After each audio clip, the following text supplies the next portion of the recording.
Welcome to episode 87 of the Guardian 1 podcast. We record live Thursdays at 8 p.m. Pacific, 11 Eastern, right here on twitch.tv/Guardian 1 Network. My name is Remy, and tonight I'm joined by Crimson Warlock. I want the wolf pack. Jez. Good morning. Agrios. Greetings, Guardians.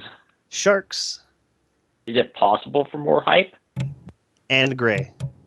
Big Black Gallahorn. We are going to be talking about all things Destiny, but first, housekeeping.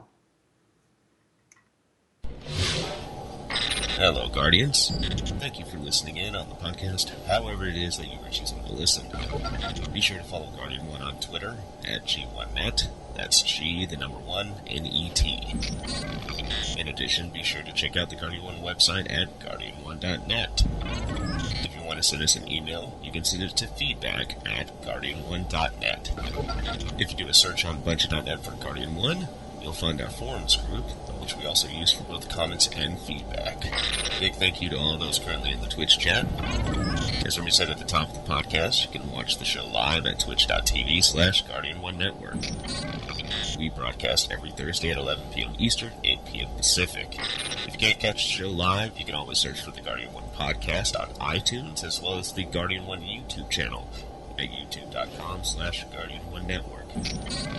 Guardian 1 is a proud member of the Guardian Radio Network, so be sure to check out the Guardian Radio Network website at theguardiansofdestiny.com. There you'll find all the different podcasts as part of the network, including the flagship podcast, Guardian Radio. They broadcast every Monday night at 8:30 p.m. Eastern, 5:30 p.m. Pacific on twitch.tv/Guardian Radio. You can also follow their Twitter account at GuardiansOfD and their YouTube channel, youtube.com/GuardiansOfD. Other podcasts that are part of the Guardian Radio Network include previous episodes of TTL Party Chat and Robust Radio. There's also a podcast called Ghost and Echoes, which contains a bit of fan fiction and audio versions of the Grimoire cards found within Destiny. That's it for housekeeping. I'll see you again soon. Alrighty, thank you very much, Hollow River. Okay, here we are. 2 years of Destiny conversation under our belts with no signs of stopping. And I wanted to go through the previous episodes, looking for some kind of like clip show, something that we could do, and going back and listening to these old episodes, they're really embarrassing.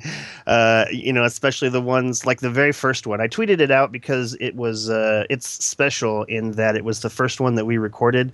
But when you look at where our heads were compared to where the game was, we were swinging for the fences in a way that only the biggest of fanboys could be. This is not to say that this will not be where Destiny ends up. I have a lot of faith in Bungie. I love Bungie. I tweeted I made a tweet that actually has over 200 likes and over 50 shares. And I don't know. This is the first time I've ever had something reach that far. And I don't know.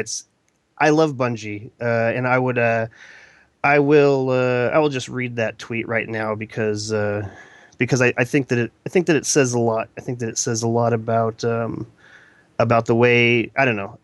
It says a lot that so many people liked it and retweeted it. And as I sit here stammering, I am having problems finding it. Here it is. So I tweeted out, "I love Destiny, its creators, and its community. I am excited for the future and nostalgic about the past. I am a Guardian." And if I could change something, and I thought about this right before it started getting a bunch of likes, I would have put, "I am proud to be a Guardian," because that's really the ultimate take on this. Is I love Destiny. Do I want it to be more than it is? Absolutely. Do the people at Bungie want it to be more than it is? Absolutely. It's something I don't know. It's drawn so many people together, and here. we have a great conversation every week, or if you're paying attention, not exactly every week. This is episode 87, and at 2 years, if we were doing one show a week, we should be at 104. And if my primitive math calculations are correct, and I'm not saying that math classes would let me in, that's 17 shows we missed. But if you look at the calendar last year specifically, like every Thursday was a Thanksgiving or a Christmas or a New Year's. Like every conceivable holiday fell on those. But for the most part, it was me just chickening out because River wasn't around. And River's not here tonight, unfortunately. We begged and pleaded with him to show up to the show, but he's got real life to deal with, and so I don't wish to give him any grief over that, but it would be really excellent to have him here because he helped build this house. He helped build this podcast, and he's got a great take on everything. I love debating with him about the way he feels about things. He's always got a really unique take. It's sad that he's not here. But it's really, Destiny has really brought so many people together, and you could start to see this with Halo, but I think that with Halo it was a little bit more of a generic feel to it. I feel like Halo was never meant to be anything completely specific. I almost feel like Halo was a demo for the stuff that Bungie would do in the later years. Because when you look at Destiny and you look at all the love and attention put into the lore specifically, I know that it's not a super heavy story game. Like, they don't give you a lot of answers. And this bothered me a lot in the beginning because I wanted to know more. But as sites like the Ishtar Collective and as people like Rude Onion and My Name is Bife started putting together these lore videos, they become this person that you identify with as a scholar on these matters. They've put out tidbits of detail, and in the beginning it seemed really unwise to me. Why would Bungie do this? And now that it's, the community is really starting to come together, the people who are going to be here have started to be here, and so I don't know, it's really great to be here.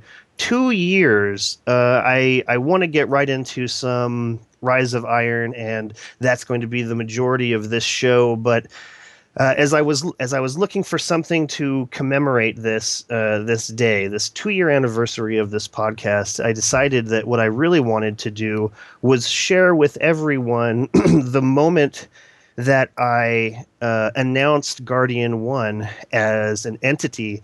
And luckily for me, the good people at Guardian Radio really helped me launch Guardian 1 in a way that it would not have been as successful if they didn't have let me do that. And so here is a clip from episode 60 of Guardian Radio, recorded on May 6th, 2014, of me basically laying it out, and I'm a little bit rambly, but I can tell that the people there are willing to accept a little rambly, as I'm doing right now. So, without further ado, Gray, please hit that clip. Let's see, and finally, a fellow Guardian whose YouTube videos have made quite a stir to the possibilities for what Destiny may have in store for all of us. From insanely customizable weapons to in-depth trailer breakdowns, he's one Guardian who's worth keeping an eye on. You know him on Twitter and YouTube as Dear Bungie. Remy, what's up, man? Hello, how are you today? I'm good, man. We were talking before the show. This is what, your third time now on the show? Yep, third time on the show. Very excited to be here. 60th episode. It's going to be special. Crazy. 60th episode, man. So I'm glad to have you here. I know you and I have been talking a couple weeks ago about having you on this week. Now, you're here also to talk about something else, right? You said you had a big announcement for everybody today for the community, and I'll give you the floor, man. Take it away. You got all our listeners here, everybody tuning in. What do you got to tell everybody, man? Thank you, Mark. I've been working on something special the last couple of months, taking time off of the videos for Dear Bungie to really focus on something that will matter. Like Dear Bungie is kind of a fun thing for me to do, a way of tearing apart somebody else's work and finding what makes it tick. And I'm loving doing that. But now I would like to officially announce the Destiny group Guardian 1. At its core, Guardian 1 is a group focused on guardians helping guardians. When I think about what excites me most in Destiny, it is the shared world and cooperative aspects that stand out. The emphasis that Bungie has put on cooperation inspired me to create an organization where people who are looking for help can be connected with those brave guardians who want to help. If you are sitting there thinking that I have to be talking to you because you yourself love helping other people, you are absolutely correct. I am talking directly to you, and this is your personal invitation to stand with us and identify yourself as a guardian who wants to make a difference. As one, we will fight back our enemies. As one, we will take back what is ours. And as one, we will become legend. Join Guardian 1 today. Mark? Nice. Drop the mic off the stage, Remy.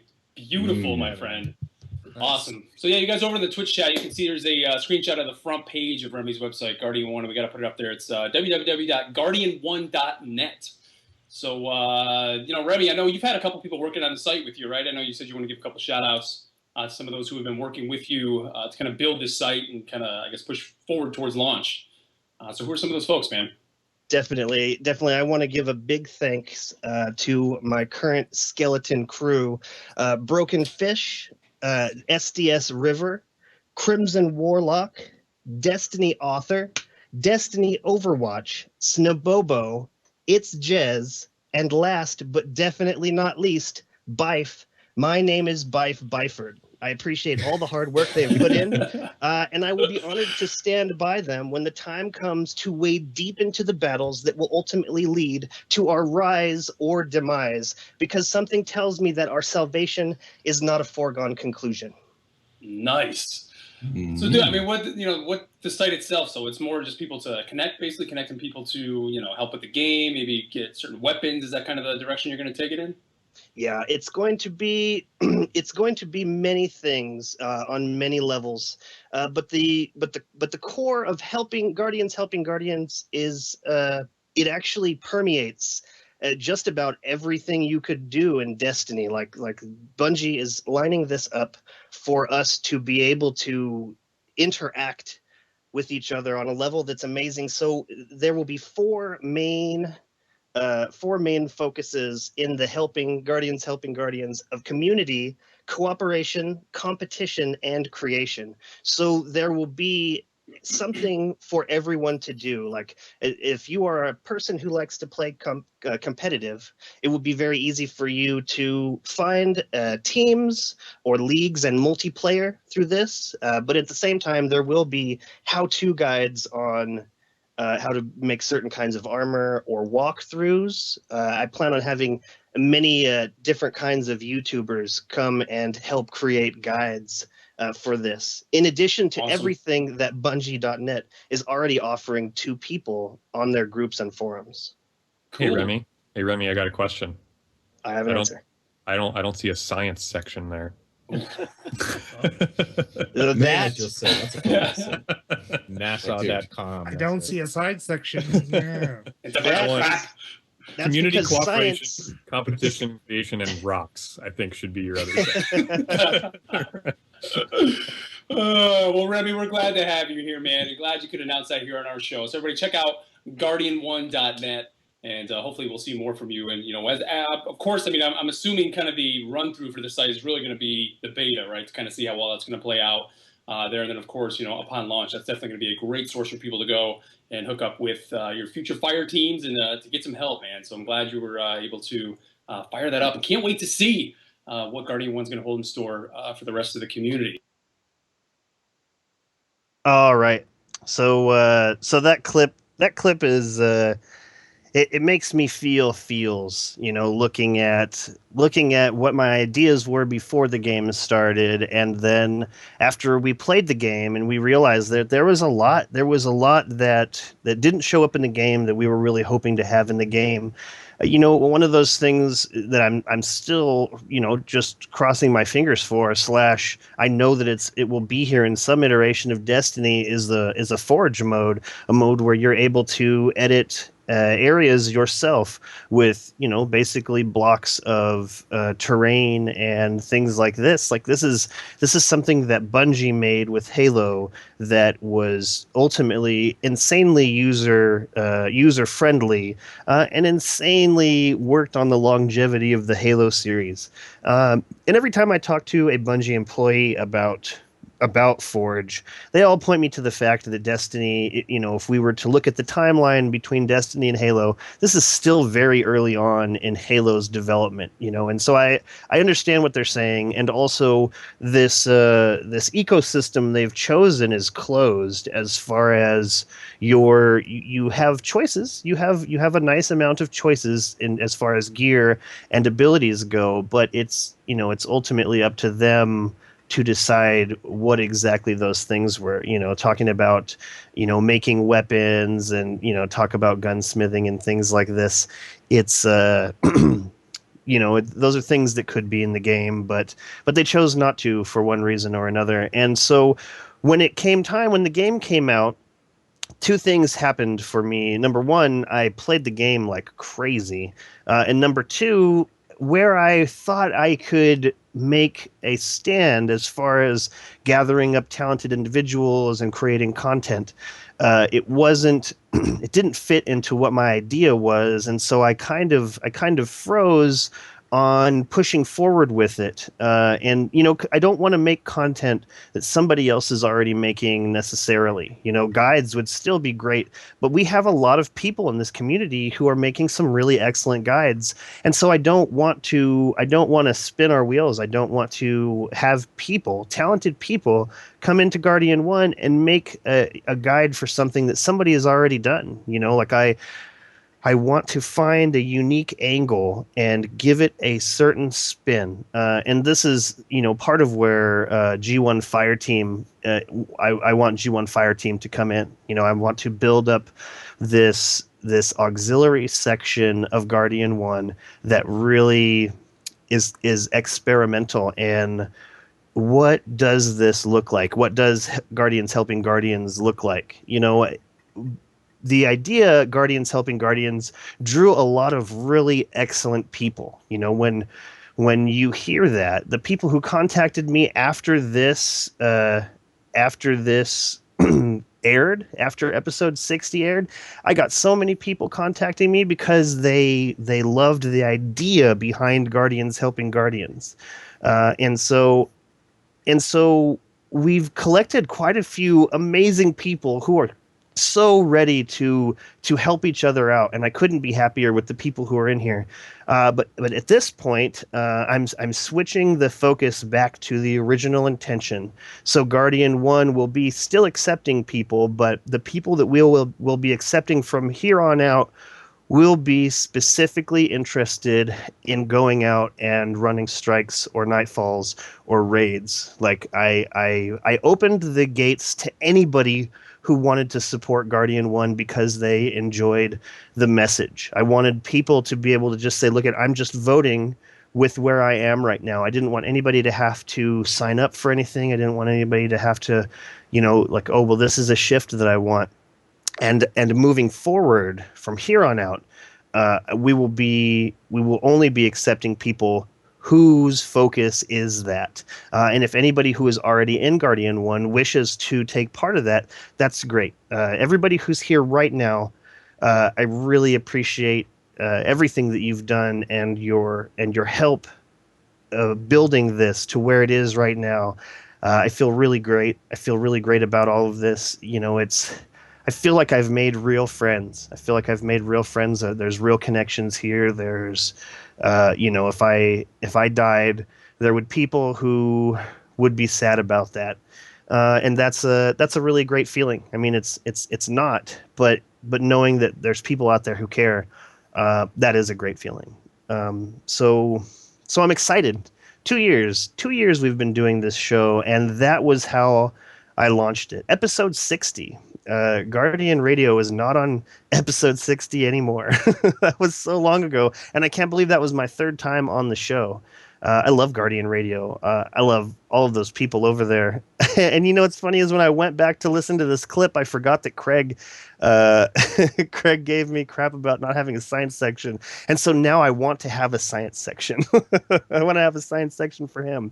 And those who were listening, I believe 2 episodes ago, I did end up contacting Craig and telling him that we talked about him on the show, and that I wanted to tell him that I was proud of him, but that seemed a little condescending. And so I told him what we came up with is that he kicked ass, and that he inspires us to do great things. And so he said thanks, and he gave me a link to where I can follow what's going on with his project, and real science. That's excellent. So all right. I want to move forward with Rise of Iron, but I want to give anybody here on the panel opportunity to talk. If you have something that you would like to share, did anyone hear that live? I did. I did. I think definitely me, River, and Crimson were in chat. Yeah. Yeah, definitely, because we had already been doing the show at that point, right? Yeah.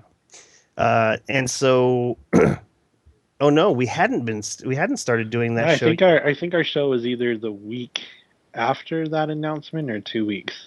Oh no, it was 4 right weeks. Was it 4 weeks? It was June 6th.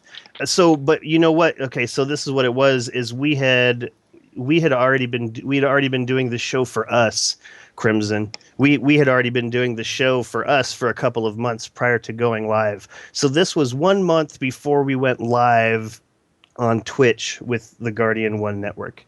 Okay, so Sharks, you said that you heard that live? No, I didn't. Oh, okay.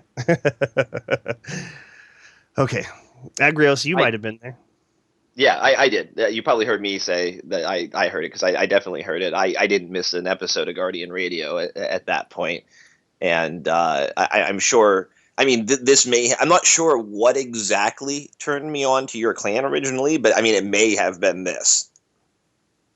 Yeah. Because I was aware of who you were as a content creator and already followed you on Twitter at this point. But I don't know if at this point I was a member of the clan or anything yet. When was there episode 60? When did this air? May 6th, 2014. Yeah, so I definitely wasn't a part of the clan yet at that point. Yeah. Right? I remember it was during one of our shows, and it's probably right there in it's probably right there. Oh, it might have been before or after one of our shows. You said in the chat, if we are still accepting people, or if we're still recruiting or something like this. And I believe that I said we were recruiting so much that we hadn't even really started. Because I kind of feel like that's still where we are. I wanted to open it up to people who liked the idea, but I haven't really started looking. I haven't really started digging around or promoting much other than this. Just because I didn't want to gather up a bunch of people who were looking for direction but weren't going to receive it, because I still wasn't certain in which ways we could go. But at this point, there's quite a few people in the group who are very much interested in a shift. I hate to say shift, because no one's getting paid for this. but the idea of, Wait, you guys aren't? Damn it, Jez. We have to pay Jez because he's a math class guy. Right. Those guys require a lot more incentive. But yeah, so I'm one of the people that you're talking about that's kind of on the fringe of who you really want in Guardian 1, because I joined for the helping attitude. I joined because not because I'm the type of person who goes out and just maybe puts out a random LFG post looking for people who needs help, or actively goes out and tries to find people who need help, but I am the type of person who would never turn down someone who needed help. If I'm part of an organization that has people that needs help and they say, hey, we need people to come do this, I'm there. That's the type of guy I am. I maybe don't go lead the charge to find people that need help, but I'm always there to help. And I don't like huge amounts of negativity or anything fringing on bullying or anything like that to people or anything, like I don't like that sort of crappy attitude that some people and groups of people have. And, what Guardian 1 is, the helping attitude is the polar opposite of that. So, that's when I was looking for a clan, I was looking for something like that. And that was the whole point of your clan. So I was like, yep, that's the one for me. Awesome. Well, I hope that in this next year, Guardian 1 becomes the group that you were joining it for. Like, same thing with you, Gray. So I'm assuming, Gray, that you did not hear that previously. I did not. No, it was long before my Destiny time. Right. It was even before Destiny launched. Like this was still several months before Destiny even launched. So what did you think? What did you think of my pitch? If you had heard that live, would that have drawn you to us? Oh yeah, definitely. I mean, it's the same principles that we still emphasize today, and what drew me here in the first place. The premise of Guardians helping Guardians. I think if anything, what you're talking about today, as we launch finishing up 2 years of the podcast and going into the third year, is almost more a realignment or a refocus, and putting a little bit more emphasis on being structured in how we go about helping other Guardians, more deliberate in how we go and help Guardians do things in game. And actually, I wanted to ask you, Remy, because I saw Spanky had put in the chat. He was asking if it's only going to be PvE focused, or if we're going to have a PvP focus as well, helping people in Crucible and Trials and that kind of thing. Definitely a PvP focus as well. It's something that I would definitely love to. I would definitely love to campaign with that. Like I would love to go and start looking for people to help us with that. And man, Spanky would be an amazing addition because he's great in PvP. So much to the point where he says that he's not that good in PvE, and that's funny to me because I feel like PvP is just PvE, but with much harder. Yeah, much harder bad guys. Yeah, it amazes me though. Like it's a totally different mindset type situation because it's funny. Sharks and I met someone in the Crucible, and he's amazing. Like he dropped me like literally every time I got killed over the course of 2 matches. This guy sniped me from like 15 feet away, and like so many times. And then he friend requested us, and we're like, well, let's see if this guy is gonna be a jerk or not. And he's like, hey, I do trials all the time. You want to come do trials with me? Like, all right. So we ran trials with him. He's amazing. He, did good there. And then he came and ran Prison of Elders with us. And dude could not stay alive. Not stay alive. Like he was just down. He's swearing up one wall, down another. He's like, I hate PvE. And it just blows my mind because Sharks and I can run around in there all day if we're focused and not die. And this guy who's just was amazing in the Crucible just could not stay alive. And it's just an interesting way the mindsets work and, what people are gifted at and whatnot. And I think our main problem as a clan, helping on the PvP side right now, is that Sharks is the only member that we have that, we have some other members. I just don't play with them quite as often. We only have a handful of members who are strong enough PvP players to actually, carry people and help people in a large amount. Like other than supplying a decent team member, of the above average variety, we don't have that many legendary PvP players like Spanky in our ranks. Yeah, and you know what? I feel like in order to accept and want to accept what somebody's telling me as I'm learning, I want them to be better than me. So like when Bife tells me I need to go back and look at the footage and pause it at certain points and really figure out what I should have done instead, he's way better at me than PvP. So I know that that's the way I want to go because I would be happy to help people out in PvP, but it's difficult when, if I only get 5 kills in a game, but my KD is 5-0, I didn't die at all, but I'm definitely not the superstar running around the map. So it's definitely something that I'm going to have to leave to other people as far as the higher levels of it are. But I mean, I could probably take a really horrible PvPer and bring up their skill level a bit just with the tools that I use myself. Gray, you're right. There, I want to look at a much greater structuring of what we're doing, because I think that's really what's going to be helpful for all of this. Okay, so all right. Anybody else on the 2-year anniversary launching of these times? Anyone else?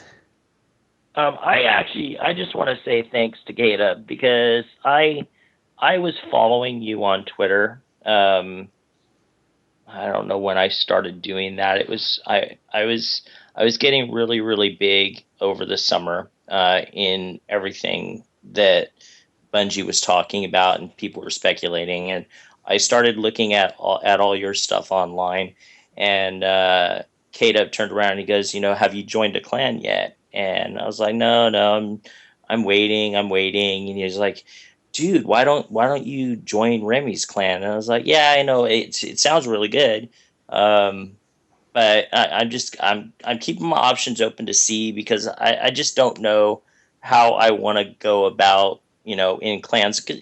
I mean, being in clans in other games, it was always, up and down. Are you actually gonna get into a clan where people were working together and playing and all that stuff? And so I was just feeling everything out, and I'm really glad that Kata, he said to me a couple times, he goes, have you joined a clan yet? Because you know that you'd like Remy's clan, and I did, and I can't be more happy. I started listening to the podcast before I joined, just so I could really see how you guys were, and it's been the best. It's been the best part of this 2 years ever is getting to know everybody that has done the podcast over this past 2 years. Awesome. That's really great of you to say. And I'm glad that you checked this out first instead of just joining and then being happy with it. You gave us the once over, the twice over. It's funny that K-Dub is what pushed you into joining a group. I gotta thank K-Dub for that. What's funny, Sharks, is when I first interacted with you, was you were doing some kind of stream for something, and I jumped into the stream, and you kept telling everybody to boo me, and I'm like, what the hell is this guy's problem? What the hell is Shark's problem? You told everybody to boo me a bunch, and so, like, I don't know, the very next thing was like 10 boos from people in the chat. I don't remember what I did to receive your ire, but it wasn't iron. It was because I had this famous person online. That's why. Is that what it was? Yep. I like it. But yeah, so I don't know. I'm thankful for everyone here. I've done previously.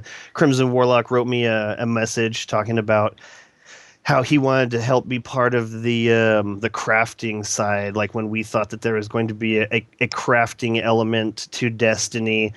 His ideas were really great, and I really wanted to harness that level of intensity towards crafting. There's games that have crafting on different levels, and I really liked the idea of coming up with like a gun, a specific, like when you buy a Dead Orbit gun, it says Dead Orbit on the side. Like, we were talking about like what kind of decorations and what kind of builds we could make for Guardian 1 weapons, Guardian 1 outfits, like something that you could wear in the tower that identified you as Guardian 1. And that never came to fruition, which was sad. But it's really great to have you here, Crimson. Jez, I saw you on Twitter all the time, and you were like this person, this entity who could not make a mistake. As you double and triple checked every single thing you said and every single thing anyone said. And I was like, man, I really want to have this guy on the podcast, because I need somebody who's going to double and triple check me. I'm a dreamer. I might just imagine don't you something. just regret that decision? No, not at all. Because it's great. It's great having somebody who's always making sure that I'm either right or that I'm being told what the right thing is. It feels really good. It feels really good to have you on the podcast because you always check me. Agrios, I remember you in the community as this person who was so on top of the news, like you were yourself a hub of information, and also you were part of that Destiny the Game subreddit.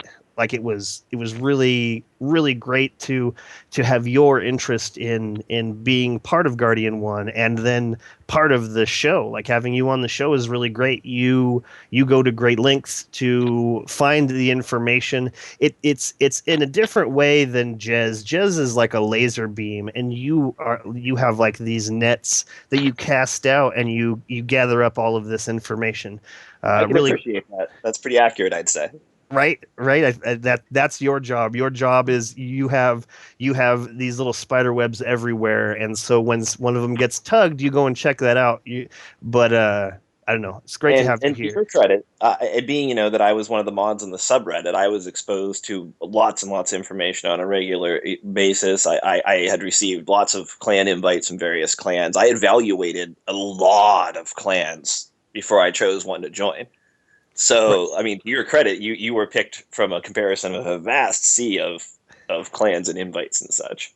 Right, absolutely. And you know what? It had always occurred to me to invite you because your persona on Twitter was very welcoming, was very cool.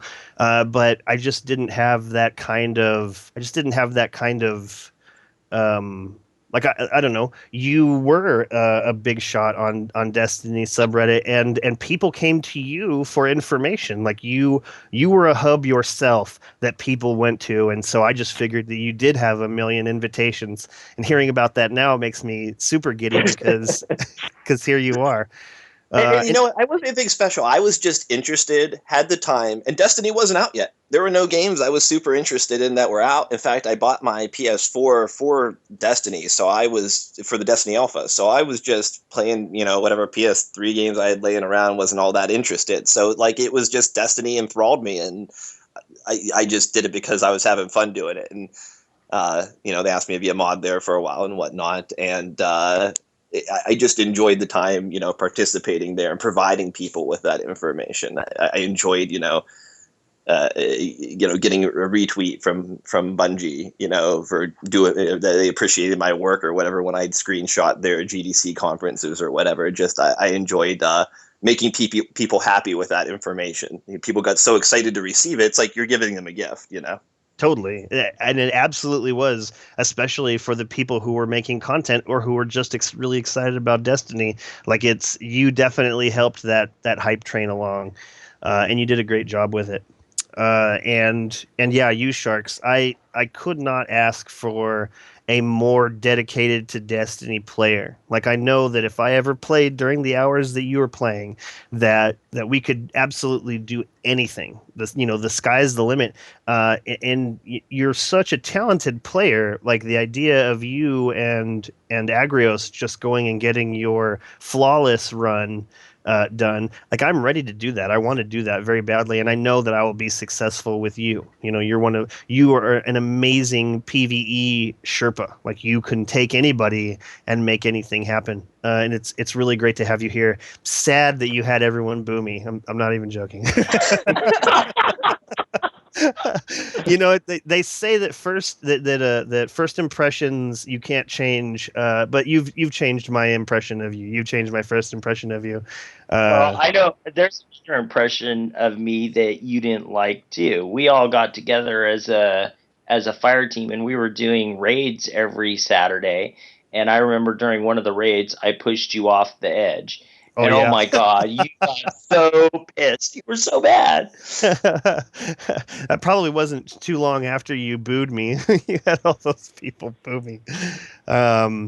And then Gray, like, man, it is so great to have you here on the podcast, Gray. And I am so thankful for everything that led for you to be here where you are today. And I want to say right now in front of everyone, I love the way you carry yourself on Twitter. I really you reach out to people and you give very positive, very helpful words of advice and hints and details, and I love it. I absolutely love it. I love the way you carry yourself. I love the way that you help people, and one of the what you've done on this show right now. Anybody looking at the screen right now, this is all gray. It's still a work in progress. I still haven't sent him the picture of my guardian, and there's a bunch of stuff that I'm looking forward to him changing whenever I bring it up to him, because I haven't brought it up to him yet. But it's really great to have you here. It's really great to have you part of this podcast. It's really great to have you as part of Guardian One, and you've only been here for a small time, but thank you, Gray. Is there anything that you would like to say before we move on to this next portion? Just thanking you guys for the support and being able to be part of this group and what you guys are doing here at the podcast. And just as a general kind of shout out, Remy said that a lot of what is that you can see on the screen during the live Twitch feed, I kind of manage and take control over. So send, if you have any feedback, if you have things that you want to see or ways that we can be more interactive with you guys during the live show, just let us know.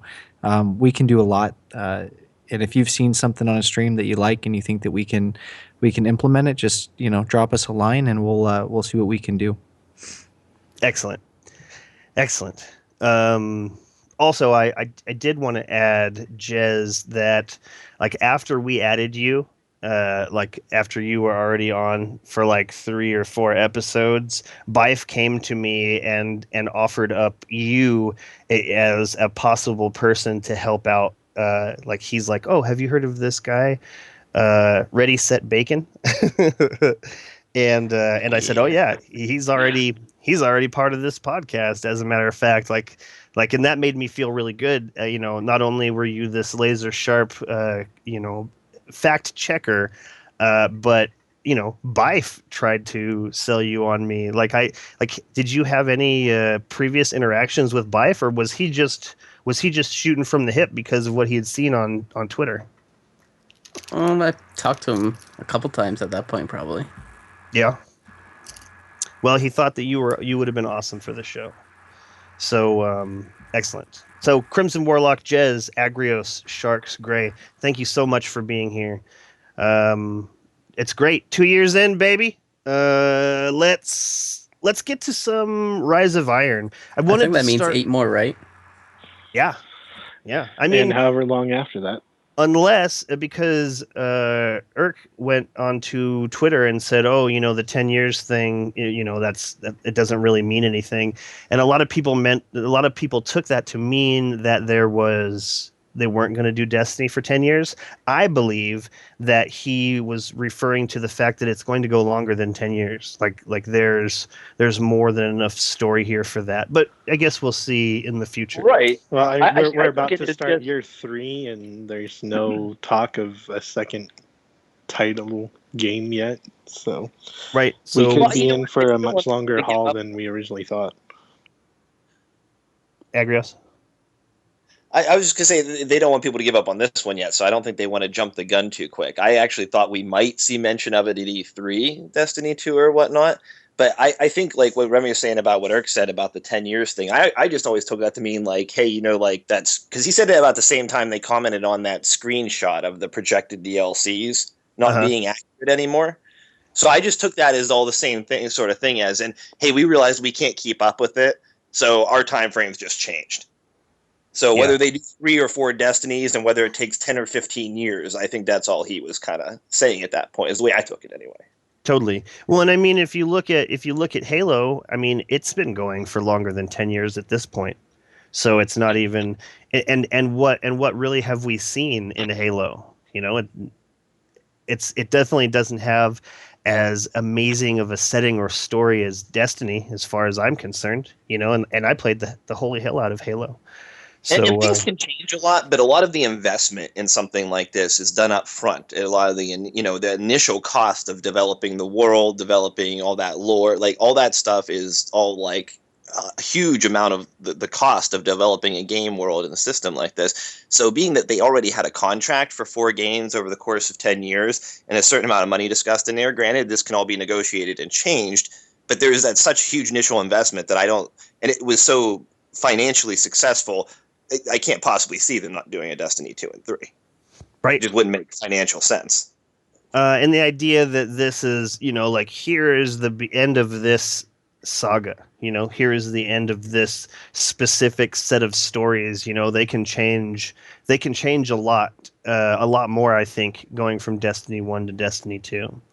I mean, they could even, go so far as, they told us our characters were going to, be persistent before it. But, they've gone back and changed things that they've mentioned before as what was the plan, just because, things changed. Maybe they're not able to do what they had hoped they were once going to do.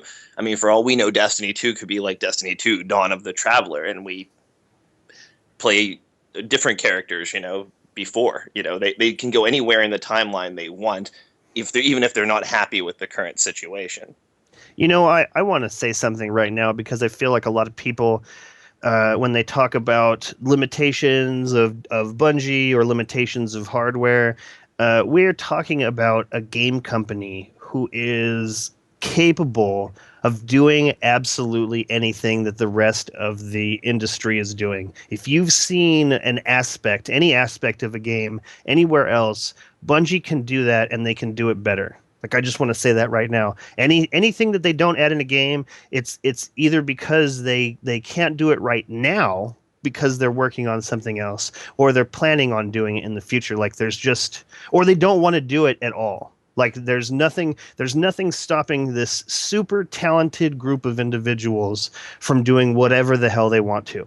Like, there's just, I have an insane amount of trust and faith in Bungie that they can do it. And I draw this from the fact that if you look at the gameplay, the gameplay of Destiny is so much better than anything I've ever played ever. It's just so tight, and there's just so many ways of moving it around and incrementally changing it, and it feels right and it feels great. Like, one of the things that you hear from people, even people who stopped playing, is the fact that no game feels like Destiny. And if they are able to get something, if they're able to capture something as slippery and awkward as making the game feel and play like $1 million, there's absolutely nothing stopping this company from doing whatever the hell they want. Like, Bungie will make the game that they want to put out at the time frame that they can. Like, I understand that there's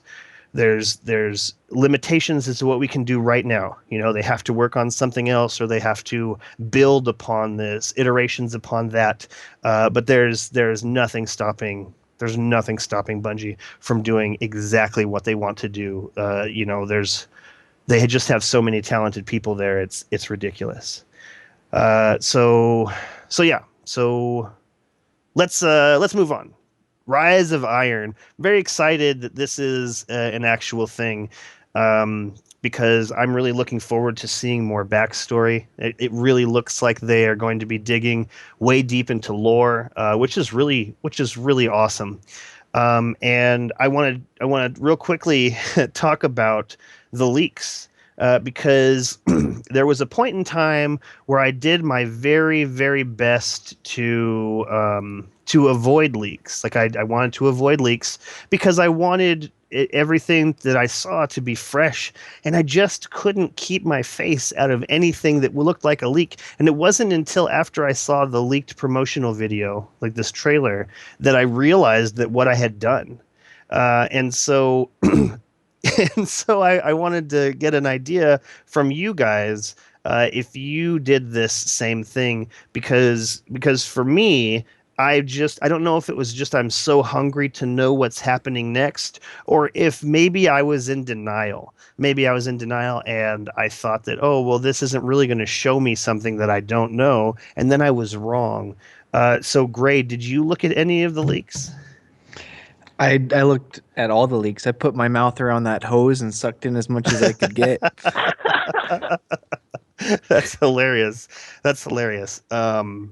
Sharks, what about you? Did you seek out the leaks when they showed up in your feed? I've been seeking out leaks before they showed up in my feed. Yeah, it just hungered me seeing it, and I went looking for more. So yeah, I totally was up for the leaks. Agrios, did you try and keep yourself pure, or did you seek them out? I prefer to be the leak if possible, but I in fact did embrace the leaks. That's awesome. I did in fact embrace the leaks. I keep myself dark on things that are not intended for public viewing, like because I don't want to spoil like the raid or stuff like that. But if it's something that's going to be put out by Bungie eventually anyway, like I'm going to watch that. I'm going to take that all in as soon as it's become available to me. Okay, so I'm so glad that you said that because that really makes a lot of sense. Hey Bobcat, how you doing? Unilala, I'll see you later. That really makes a lot of sense, and I think that that's where my line is drawn as well. I just didn't like nobody was saying, well, here's the leaked raid. I think I definitely would have paused at that point, but because yeah, like this ad is something that Bungie was going to put out at some point. Like they wanted you to see this. They want you to see this to have an idea of what's coming next. Man, I'm really glad. Tomorrow there was a Reddit post that said, Tester leaks new raid boss final fight. I'd never watched that in a million years. Yeah, okay. I'm totally there with you. I'm glad that you drew that line in the sand because that's where my line is too. It's just been so long. It's just been so long since there was something like this, something big like this happening, like where we really didn't know anything. And so yeah, it's been 6 months at least. Let's see. Jez, did you check out the spoilers? Which ones are you talking about? The original, just picture spoilers, or like when things just started to go crazy and like specifically that Xbox list of things, and then when this trailer came out before the stream today. Oh, I didn't see the trailer before the stream because I was at work when the trailer leaked, and then I was at work when the stream happened. Then I got home. So I didn't watch the leaked version, but I did look at the Xbox stuff just because I think it was more thrust upon me than actually me looking for it. Because it was just kind of there. I'm like, yeah. Pictures all through the it's hard to miss. It's funny because I had been like eating dinner and hanging out with family, and then I came back to Twitter, and one of the first things on my feed was Martin at Destiny Overwatch. He had posted some graphics that says, "Oh, it's back in black, year 2 Yellowhorn," and I retweeted this. I thought that this was his graphics and his like a joke on the world. Like I thought this was a joke on the world because I hadn't caught up with everything yet. I think that all this stuff tumbled out at around 1 a.m. And I was looking at my phone at like 2. I retweeted it not thinking that this was it at actual people didn't know about this because Martin makes great graphics. It totally could have been his. So and then it just tumbled into craziness. Like I just had to know. And part of me is glad that I did, and part of me, now that I'm looking back on it, I wish that I hadn't, just because it would have been really great to have seen this from Bungie by itself, like right before that whole thing, seeing that Yellowhorn's making a comeback. Can't wait to talk about that in a minute. Crimson Warlock, did you seek out the leaks? Did you see the list of new things coming, and did you see the video before Bungie posted it? So yeah, I saw the list of items just because that was put in a chat that I look at a lot. So I did read all that, which was informative and nice, but honestly, I was pretty annoyed with the leaked trailer before the actual stream. I guess you could call me a more rigid person. I shared all this with you guys earlier, so I'll share it today. But like the leaked trailer to me would be like the guy at the movie theater selling bootleg copies of what you're in line to see on release day. And see people like go over and buy a copy and then go home and watch it before the midnight release or something. Like that's how like leak trailers like that of something that has so much hype and build up like feels to me.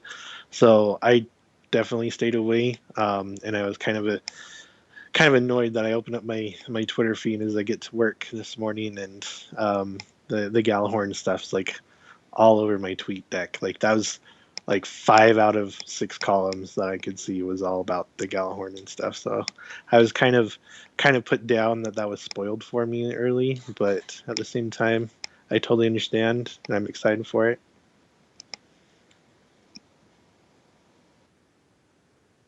See, I kind of feel that way about entire content. Like, if it were a movie, I totally identify with you as far as that goes. But like, I'm gonna watch the trailer on my TV screen, whether I watch it today or tomorrow.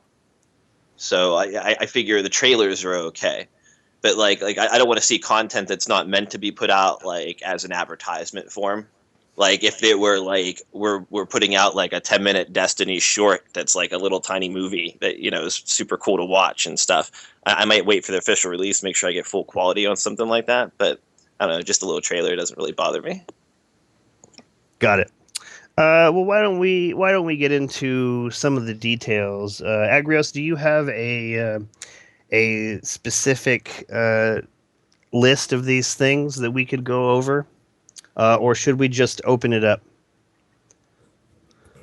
I can either go over it point by point, or we can just open it up. I mean, we'll probably, I can just do a real quick rundown here, real quick, and then we'll just open it up. How's that sound? Yeah, that Okay? sounds good. Give us the overview, and then each of us will have an ability to make sure that we get talked about what we want to talk about before we run out of time here.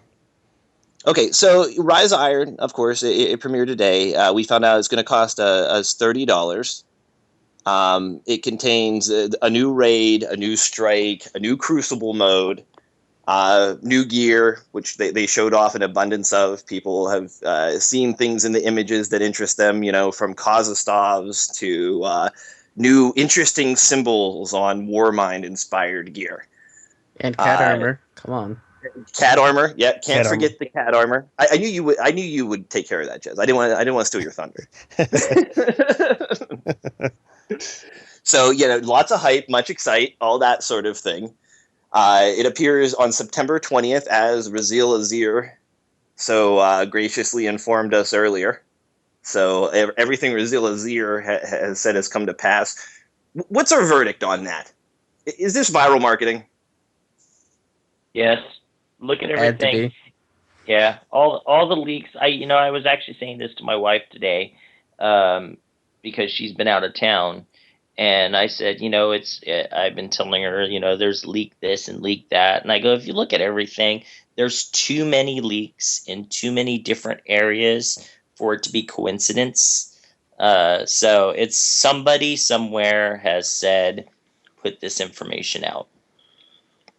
Definitely. Okay, so and to back that up, when during the stream today, it was as if Deej was given a cheat sheet to all of the questions that were going to be asked after all of this was revealed.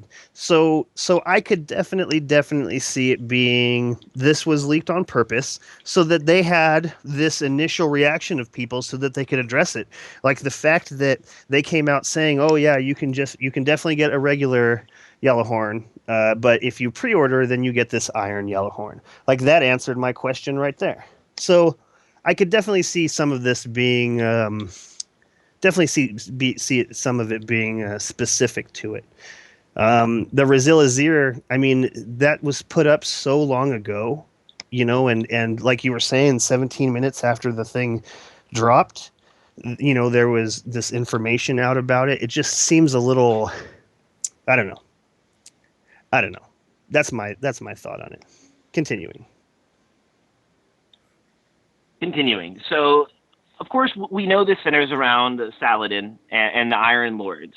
The walls stood for centuries around the Cosmodrome, and the southern borders collapsed. Fallen mutants are the enemy this time. They are being infected by a technological virus referred to as SIVA. It's the House of Devils that is being infected with this SIVA. It's unclear whether they're working with it or being controlled by it at this point, though. Unless did any of you pick up any details in that regard? I was unclear on that point anyway. Is SIVA the enemy, or is the House of Devils the enemy here? Let's what do you think about that, Remy? Both. It's definitely both. But who's in control? That's a good question. They keep referring to this as a fallen clan. Like they keep saying that this is a new fallen enemy. And I think that this could play one of three ways. Actually, it could be the Siva who's in control of all this. It could be the Fallen, or it could be that the Fallen think that they are, and it actually is like the Siva. But I mean, that's all really exciting. I felt that there was overtones of BioShock and Silent Hill in there, and a lot of it was a little bit creepier than I wanted it to be because it did seem pretty creepy. But I don't know. I think that it's really great, and I think that I'm very excited to see who is in control, because it's almost like that part in Star Trek V where they go to that place looking for that god, and then he's like, "Oh, hey, I need your starship," and then Kirk's like, "Whoa, what does God need with his starship?" Like, if this Siva couldn't get out from where it was, then it needed the Fallen to get out. You know what I'm saying?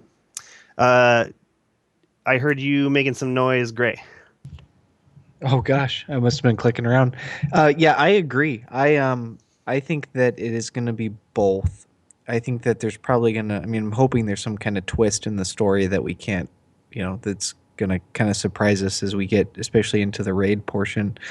But I think that Siva might be this thing which you can control to a certain extent, but maybe eventually it becomes more consuming and uncontrollable.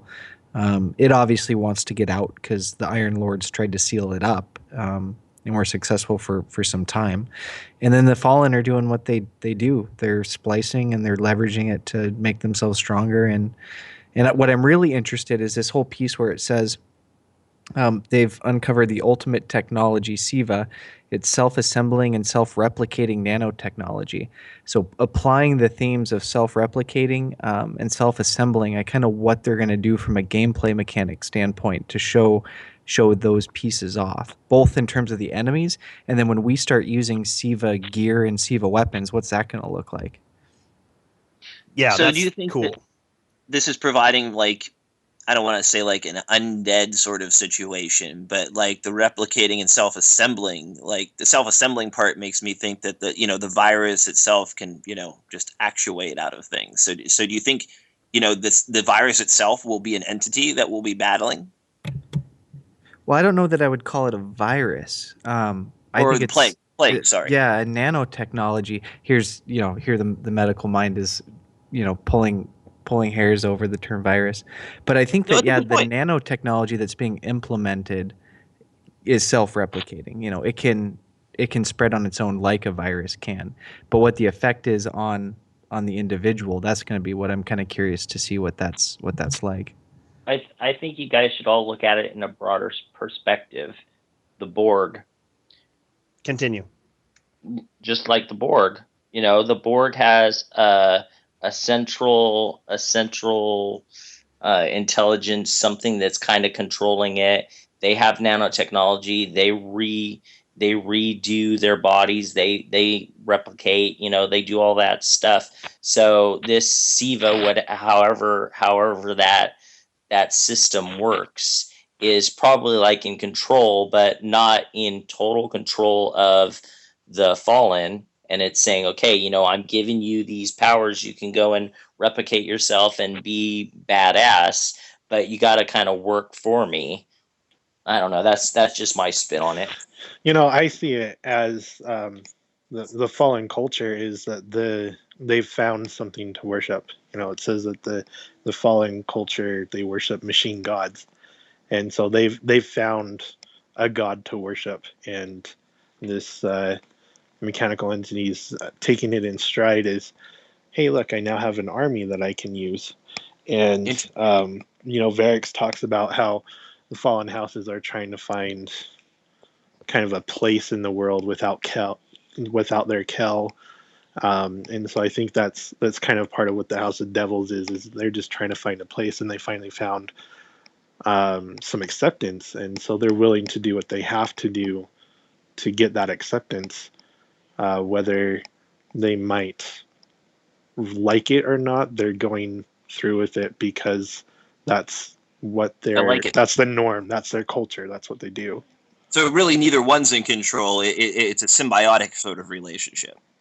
Yes, but I could see it as a destructive, more parasitic relationship where they're hurting each other more than benefiting each other. See, gotcha. I took it more of they found this and they started to be transformed. They're like, yeah, this is really cool. We're getting more powerful. And then like there's probably going to be like a turn down the road, and it's like, no, I'm in control, and the war mind takes over them. Interesting. I couldn't find the trope to cover that, but yeah, that's about it. At 1 minute and 28 seconds into the video, you can see the effects of an Omelon laced with Siva. Like it looks like a scout rifle that has Siva parts connected to it. There's like these wires, these really red wires, and it's shooting an enemy, and it's like basically being disintegrated. So you bring that up. Do you think that the Siva-laced weapons and the Warmind-inspired armor, do you think that's our new raid gear?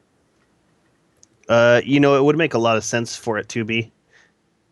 Especially if I would say that this Siva plague is what our final, this is the culmination of this leading up to it would be putting an end to this, re-quarantining it.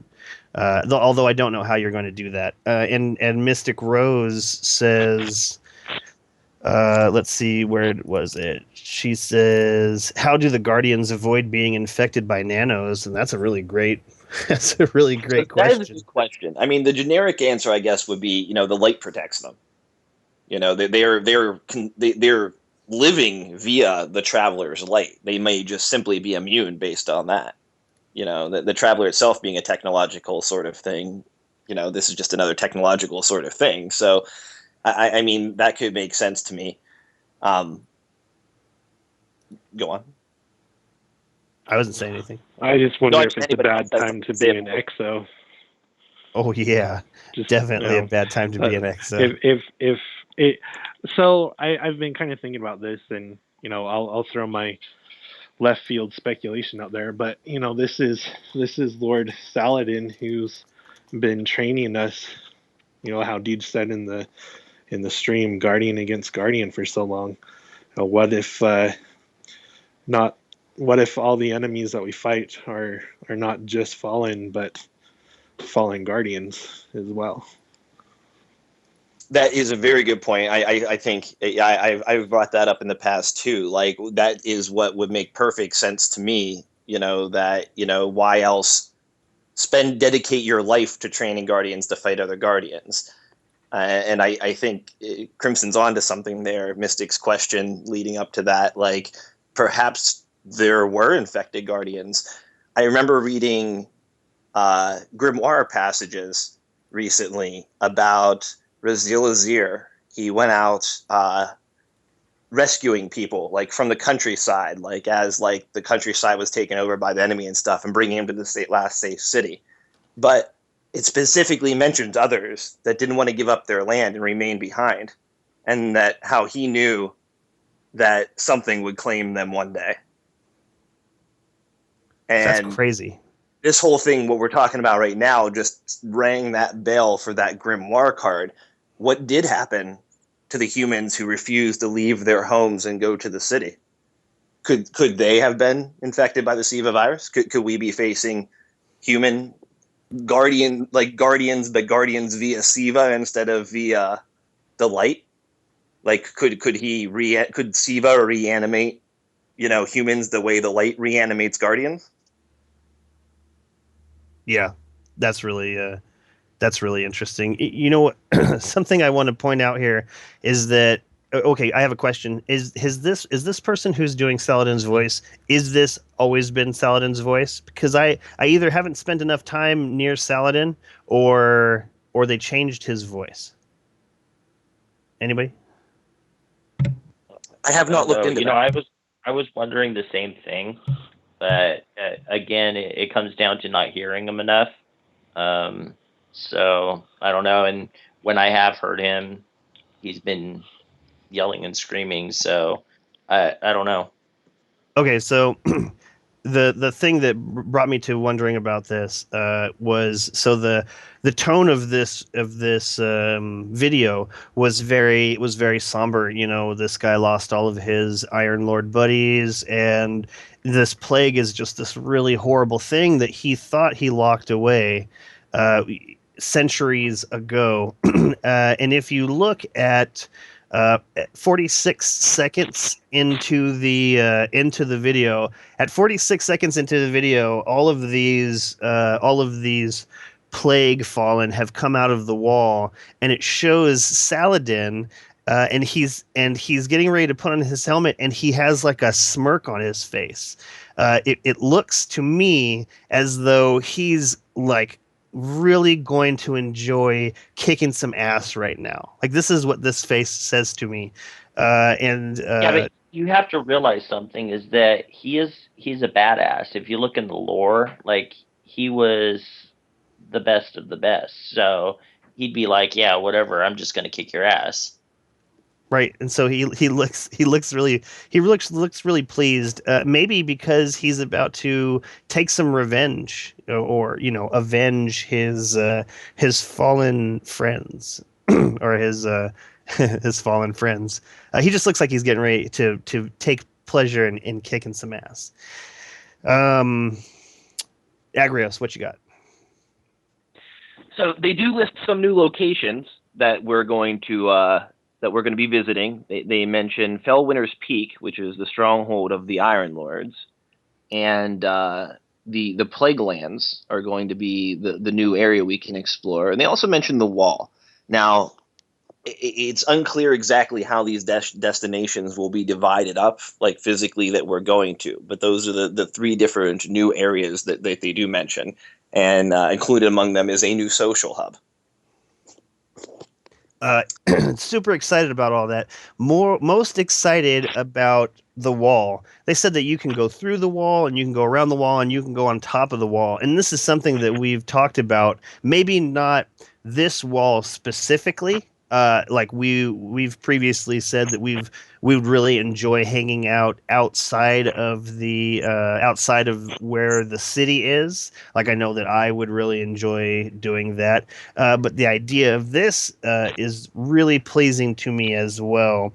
New social space, that's excellent. They also specifically mentioned, since you're talking about the wall, the location where you started your Destiny experience. They specifically mentioned being able to go out beyond that.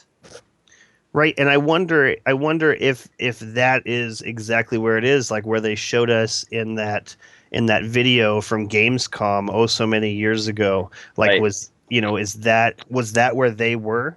Is that how far behind we are? That video was more than a year before launch, and from what we understand, between that video and 9 months to launch, there was nearly a complete rewrite of what was being launched. Right. So, I mean, it could be very possible that that terrain was supposed to be there originally at launch, and because of the way they restructured the story and such, it wasn't added in until now. And possibly because of, last gen. We're going to talk about that a little bit in here, but we know that's restricted them. We know that the Cosmodrome as it exists now is not how it was originally planned. The Dock 13, for instance, was added in a manner to be able to divvy up the divide from the starting area because last gen systems couldn't handle it. That's just one specific example they've actually told us about. This is true. I'm thinking that, a lot of this land potentially should have been there for us to roam from the beginning, but they just could not squeeze it into last gen and maintain, the quality level which they wanted for Destiny. Right. Gray, Iron Temple, Plaguelands, The Wall. What do you think about this? Well, I just threw an image up on the screen too that shows the Guardians running along the wall, and they're jumping off of it. And when this was part of their reveal today, it blew my mind for a couple reasons. One is I never really had an appreciation for the width of the wall. Like, just look how massively wide the wall is, and to breach that, to think about what actually created that hole was something pretty massive. And then I'm also thinking, what the heck are we doing that we're actually jumping into this crazy pit? Spoilers, the raid. Right. If you look at 116 on that video, it shows them jumping off from that wall, but it shows, I mean, either inside or outside, there seems to be some kind of city settlement, or maybe, I mean, it looks like it's a city, but it's glowing yellow. So I don't know if, I don't know. Well, I kind of wonder if that's our new social space too. It could be an enemy zone, but it could also be our social space because the cosmic No, I is think behind it. no. The social space is the mountain. Fellwinter's Peak. Oh, Yeah. okay, sure. You know, I Like was where we do see that one NPC standing in there where those statues and wolf statues are. That's believed to be the social space. I hope we get more than one NPC. I agree. I think they're probably saving that for reveal. I can't imagine that a new social space that's supposed to wow you compared to the tower consist of a single room with a single NPC in it. I think that was more just aesthetics presentation. I'm hoping anyway. Oh, the salt fly. That was the Iron Temple, right? So I didn't they say that you would get like rewards or something from in there? They did say that you would learn more about the lore in there. I'm way curious to know what that means. They're saving that for when they do the social space reveal. Right, exactly. The walkabout. You can walk around it and all that sort of stuff in the weeks to come. They'll do their videos and such. And I'm looking forward to all those. This should provide a lot of, material for their videos. Definitely.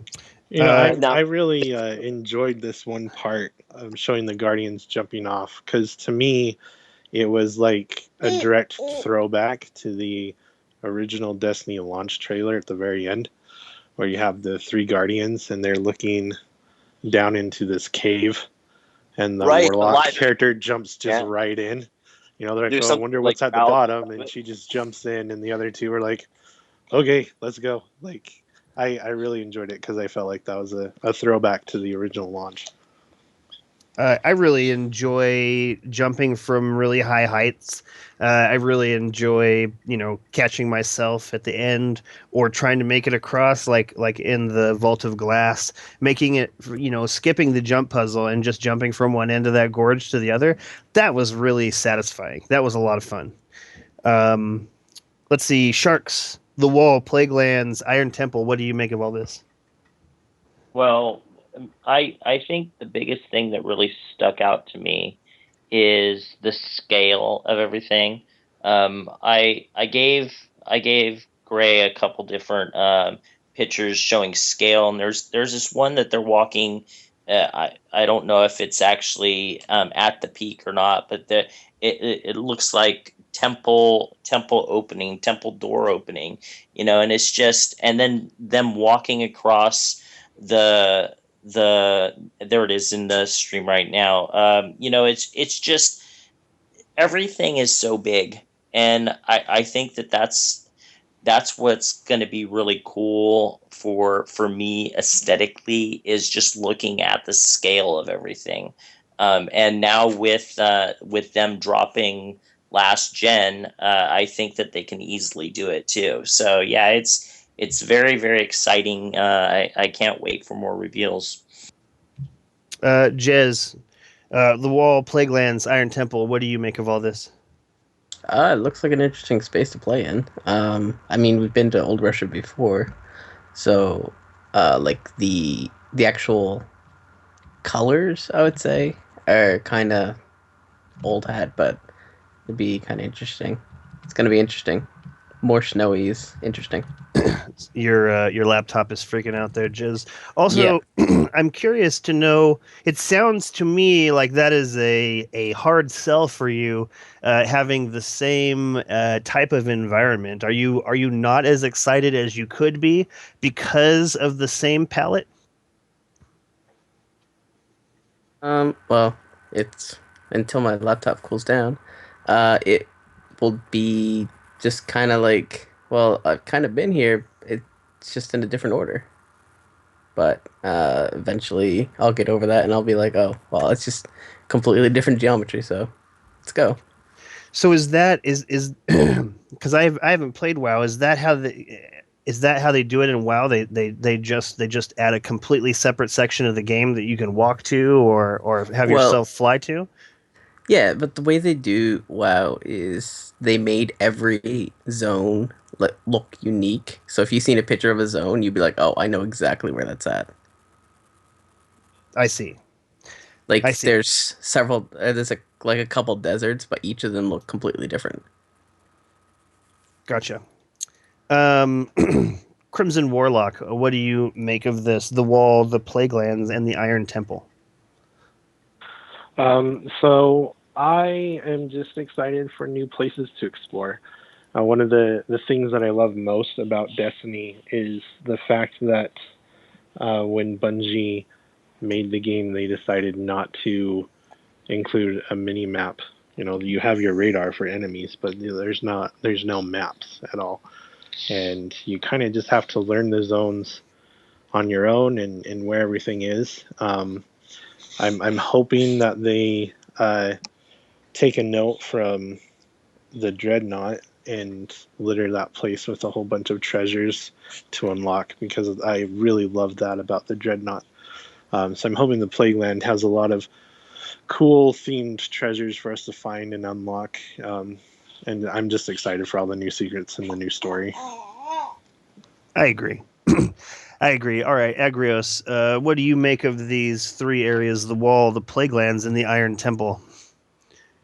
Well, as far as like areas to explore and check out and like having a vast area to roam, I am a fan of that in games. I like games with a sort of gigantic scope like that. And that's one of the areas that Destiny has let me down a little bit. I have been slightly dissatisfied with the amount of zones that we've gotten and the size of those zones. Yeah. The numbers of zones we're getting new is not impressing me. If I understand correctly, if I can figure this out correctly, like I'm thinking that the Plaguelands and the new areas of the Wall are probably going to be the same, like sort of load-in map area, and they'd just be two different areas of that same zone, if I'm understanding things correctly, but I could be wrong. It might be two entirely different spaceship flying to destinations, and then Fellwinter's Peak seems like just the social hub. Now, well, that also, said, there's the underground stuff. So it might be a moon-like situation. Correct, and that is what I'm kind of expecting for that sort of scenario. I totally agree with that. Now that all said, we will talk about this more how it's happening, but they are diverging from last gen, and I think there's a huge potential to make this new zone truly enormous based on that. That's what my sort of finger crossed moment is, like my sort of grain of salt I'm taking with the only like one real new area is that maybe it's super gigantic and elaborate because they don't have to abide by the last gen memory restrictions.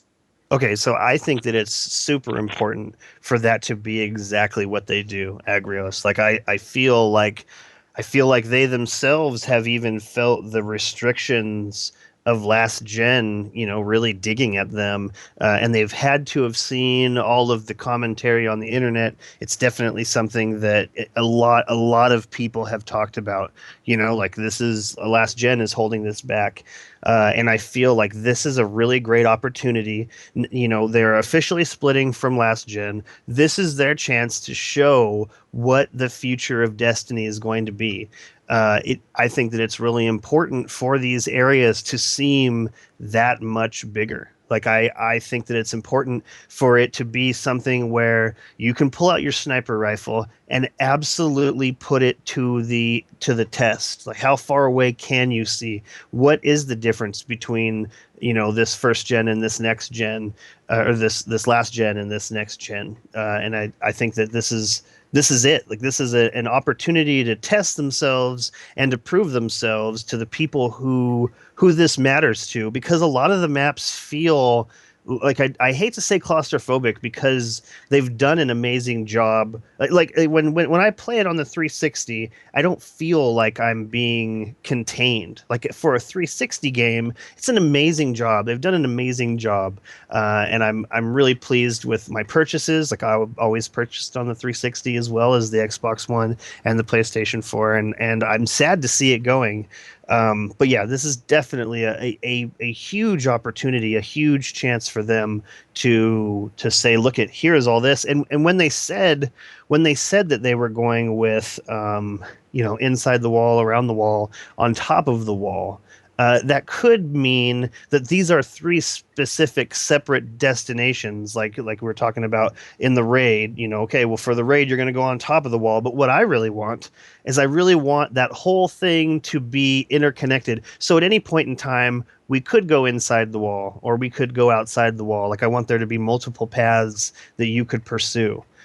Maybe, like we've talked about previously, part of the raid will require somebody to go one direction and require another person, teams of two, to go in these different directions. But I don't know. Like opening the vault of glass, except in multiple areas. Yeah, except for way more separated. Exactly. Like across all the planets for the first stage, That's crazy. But yeah, definitely. So yeah, this is definitely a huge opportunity. Definitely, they can't drop the ball on this one. Like, they are taking this out of the realm of last gen. This needs to be a big step forward. This needs to be a representation of where Destiny's going. And I don't even think that it has to be that big to really show people, this is what they're doing. The thing, like, I totally agree with you too. They have the opportunity to really bust this open, but I think that you guys are forgetting something. And what you're forgetting is you're comparing, like, the Cosmodrome maps that we had original for Vanilla Destiny to, saying that, oh, everything was so small. But what you have to do is you have to look at the Dreadnought. The Dreadnought was not small. The Dreadnought was huge. And some of those zones within those things were absolutely massive. You're talking about areas where you could pull out your sniper and still not see the other side of the map. Yeah, maybe I just felt because you're right, there is a big difference between the Dreadnought and those first levels in the Cosmodrome. That is true. I think part of it's the feeling of space rather than actual run around playable area. Like, I don't really think that the Dreadnought has that many square feet more of playable area than anywhere else. They just did a really good job with sight lines and, like, length and scope of rooms. I don't know. I don't know if I'd agree with that. I mean, some of those areas, like especially inside the Dreadnought, where if you go from one spot to another, it takes a long time in just that one section. But I mean, if you went up into some of these wide giant open rooms are just there so that you can jump from, like, ship to ship. You know what I mean? There's nothing else filling that space. Or, like, there's this part where it has the two shriekers off to the two sides. Well, the only playable area there are those two discs and that one little skinny pathway in the middle. The room is huge looking. You can't even see the ceilings and stuff. But it doesn't mean there's more playable area there. Well, except for, the cathedral map in the Crucible, where you have to walk for 5 minutes to get from your spawn point to the rift. Gosh, I hate that map. I like.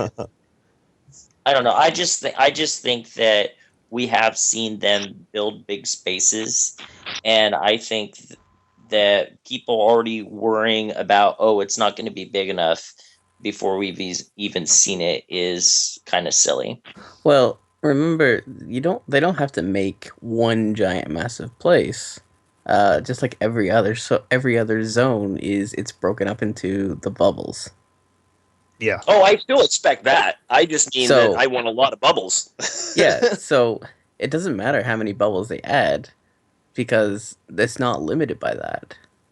Because your system only loads like 2 of them at a time. Right. Okay, but when I play Just Cause 3, that is insanely huge. It feels insanely huge. It looks insanely huge. That's what Destiny needs to work on. They need to work on looks and feels insanely huge. Yes. Like that's what I want out of it.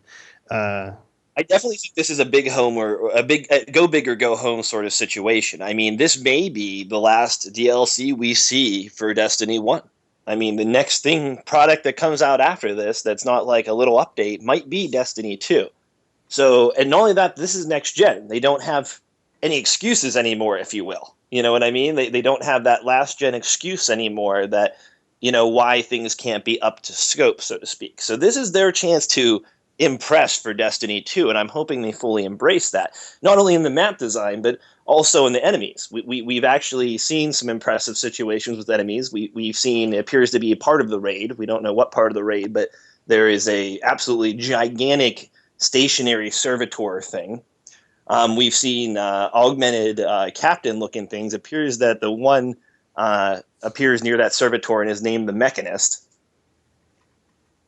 And we've also seen a giant, almost environmental boss in the form of some sort of mutated spider tank, as well as a number of odd abilities and powers. So I'm really hoping that with the raid and with these bosses and these battles, without the last gen restrictions, that also is sort of a go big or go home sort of situation for them. I hope that's the way they're looking at it anyway, is what I'm saying. Okay, I want to address 2 things. Number 1, Maynard James in the chat right now. Yes. He says Dreadnought feels bigger than it is because you can't Sparrow. That's a really great point.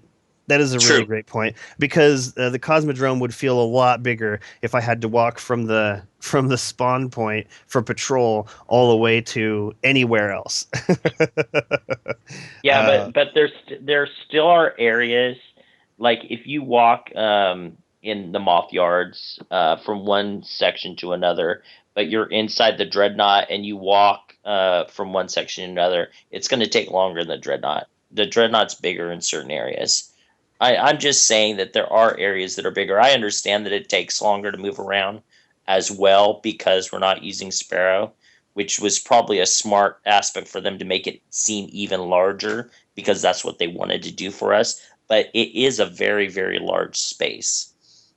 Okay, and the second thing I wanted to talk about, I made note of this and I forgot about it. Jez says it will be about 4 gigabytes smaller than TTK. I don't think this means squat, because when I look at those numbers, certainly 4 gigabytes is in some cases an entire game. Some game downloads are, fairly small. But I'm thinking, what's that?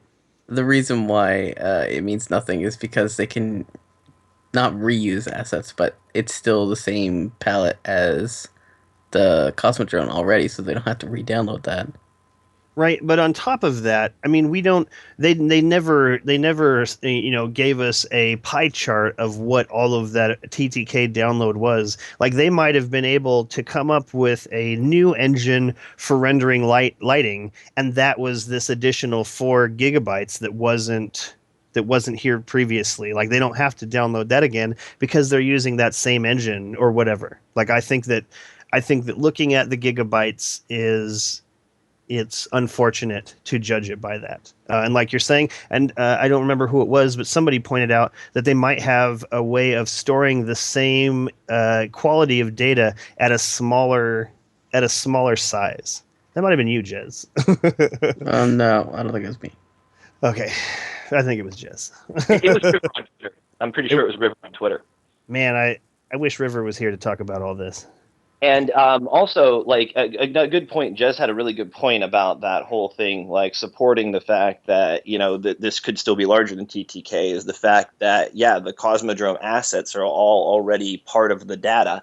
Before, for TTK, the Dreadnought did not previously exist, so the entire new set of Dreadnought assets had to be added to the memory. But like all those boulders and grass and trees and water and all that is for the Cosmodromes already part of Destiny's system. Like they just load whatever part number in the appropriate place. Is sort of a paint by number situation, is the way I know some of those systems work. So that would actually save a lot of space in the download. Okay, so why don't we move on? Agrios, what you got? Okay, so as we mentioned a few times, we know now that the Rise of Iron will not be available on what Bungie refers to as legacy systems now. That's the PS3 and the Xbox 360. It's going to be current gen only, as in PS4 and Xbox One. They say that this fall you'll be able to play Destiny on legacy generation consoles, but that journey will occur on a separate path. Up to this point, player progression between current and legacy consoles in the same family has been shared by each account. This summer, that experience will fork into two parallel experiences that will no longer share progression.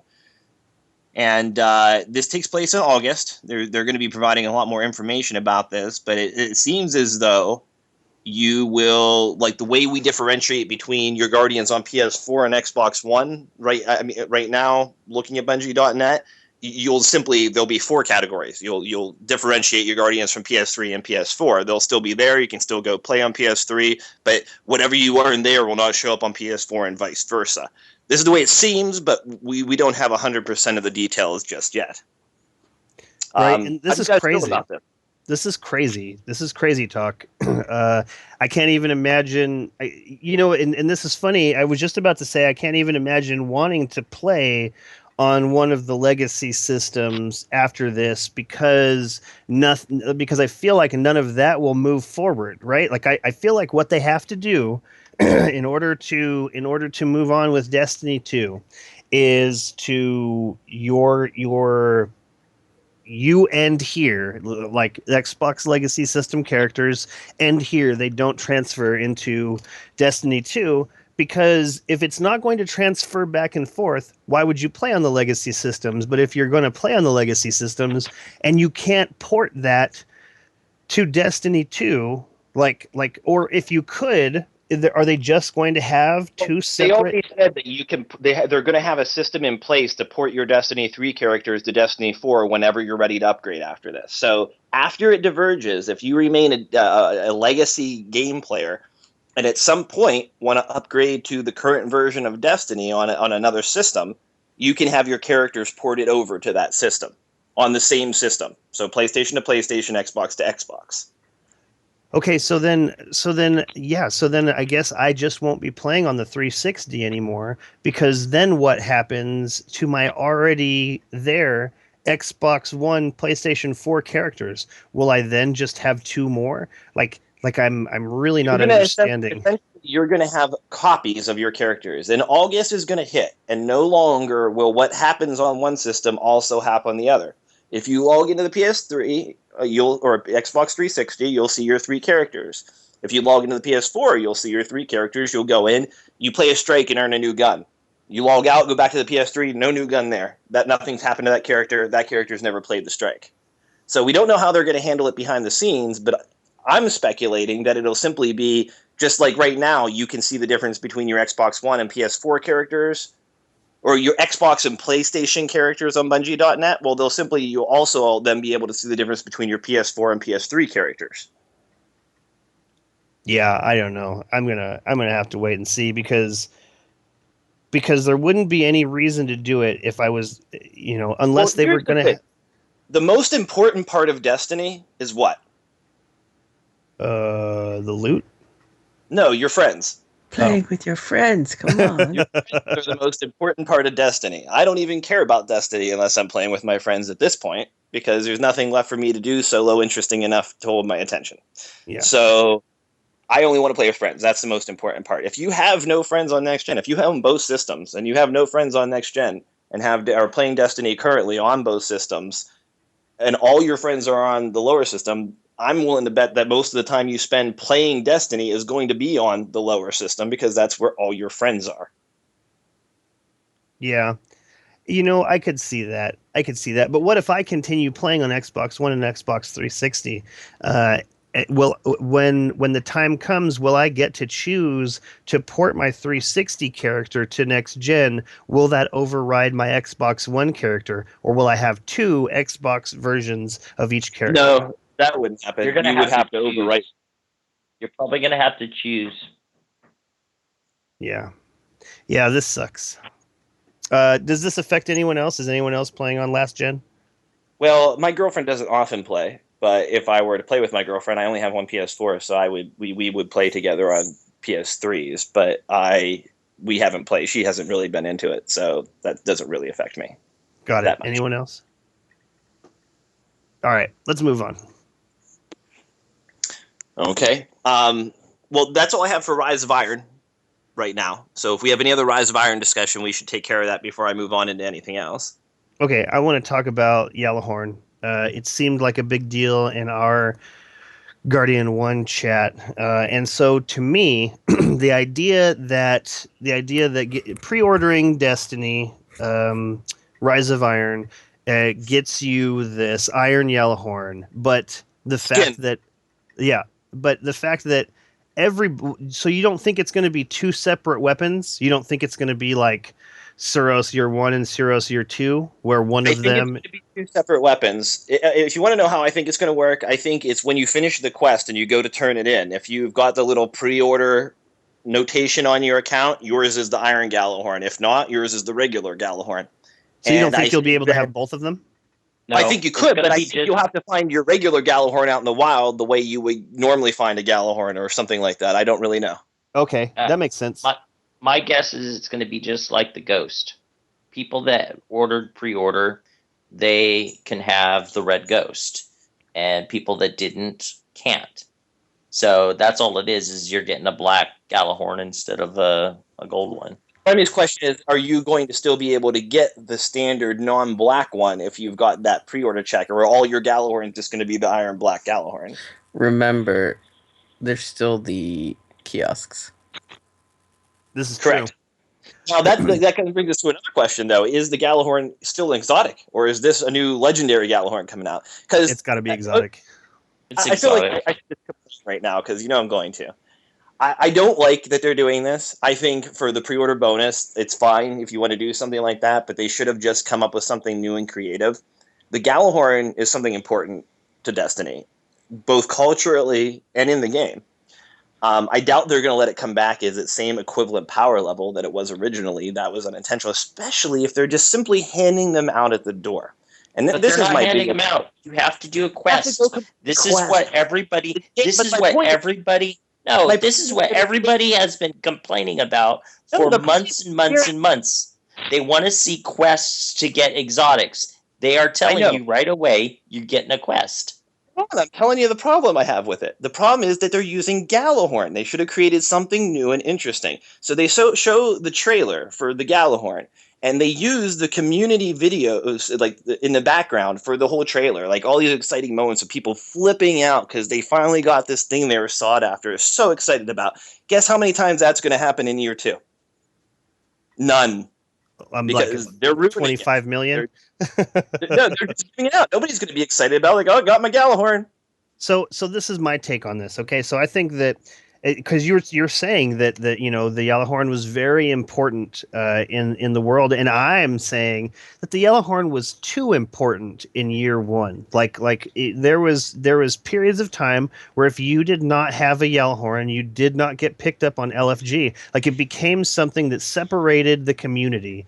And so I'm thinking that by handing one out to everyone, whether it's black from a pre-order or whether it's regular, you are leveling the playing field and you are ensuring that everybody is going to be included in all of these activities.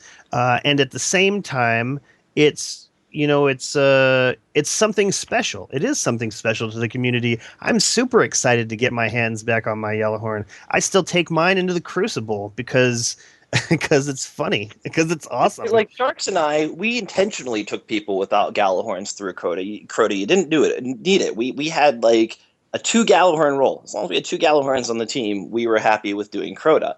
And the groups that required every single person in the group to have a Galahorn, you didn't need to be playing with those groups anyway. So the fact that it, like that whole separation of the community thing, I think is pushing it just a little bit in my perspective. And I just don't like that they took the specialness away. That now, Galahorn's a pre-order gimmick door prize for the new Okay, expansion. Can I Here's interject for a second, though? Do it. Firstly, I found an image. It is exotic, and Cool. apparently they mucked with the stats, and it's more truth-like. How did in they? tracking? How do you know it's exotic? Where do we locate this information? I'll give you the image. I mean, other than it clearly being an exotic. Why would they turn it legendary from being an exotic? That to me also seems Because they're handing it out the door, like they handed out Murmur previously. They handed out. Did they not hand out Sleeper Simulant to everyone who did the quest? Did they not hand out every sword to everyone who's done the quest? Not only that, okay. I want to interject Galahorn this. Be worth it if it was a quest that took you several weeks to do? Like the Sleeper Simulant, we had to wait an entire month for the quest to even pop, and even then, people weren't able to get it in the time allotted for the special quest. I mean, if Galahorn is a journey that makes you feel like you've earned it, I don't mind having it as a quest. And also with the amount of exotics that we have in the game now, the Sleeper Simulant I feel like is more powerful unless they have upped the damage a lot to the Galahorn, because the Sleeper Simulant can melt things if you hit those crit spots. I just would have preferred they made something new and creative like the Sleeper Simulant for that. I think that that's something I could appreciate. I just think that the Galahorn had a very interesting and unique place in the community, and I think I liked the place where it was at, and I don't like its new home. I think you have to realize something. Okay, you're arguing about because people didn't have it and they were waiting for drops to get it. All right, that doesn't exist. People got the hunt for the Galahorn, and the lucky people who would get one, and someone would get one, and K-Dub would be so ticked. Oh, you mother effer! I can't believe you got a Galahorn. Yeah, Agrios, that's my whole point. That doesn't exist with exotics in Destiny anymore. It hasn't since year 1. It doesn't exist with Zen Meteor right now? No, because you can go out there and you can, no, not really. I mean, not really. I haven't got one yet. Wait. Listen, this is why I'm going to say it doesn't exist. It doesn't exist because there are people like you that went out and farmed with 3 coins, and they still farm with 3 coins. And if you sit there and farm with 3 coins, it's going to drop for you. All right. Sure. So where is the big thing on that? You couldn't farm back year 1. That's the only reason. Getting excited when they get it. What? They said that you're going to make it. I think that it's going to still be exciting. You made the Sleeper Simulant too. You gathered this parts. Is like this. What I'll tell you what this is like. This is like. This is like having a wrestling match, and you've now told everybody in this next upcoming wrestling match that like Hulk Hogan or The Rock is going to be there. Like, this is a name that people know. This is a name that people love, and making something new would have been cool, but it would have been an unknown.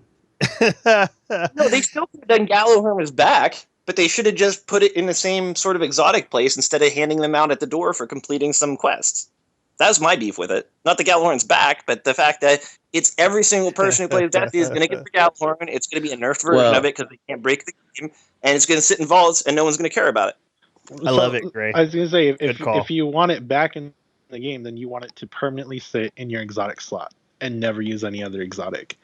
Because if it's going to get back in the game that way, that's how it has to going to be. Like, you can't have the Galahorn any other way without it being the elitist item like it was in year 1.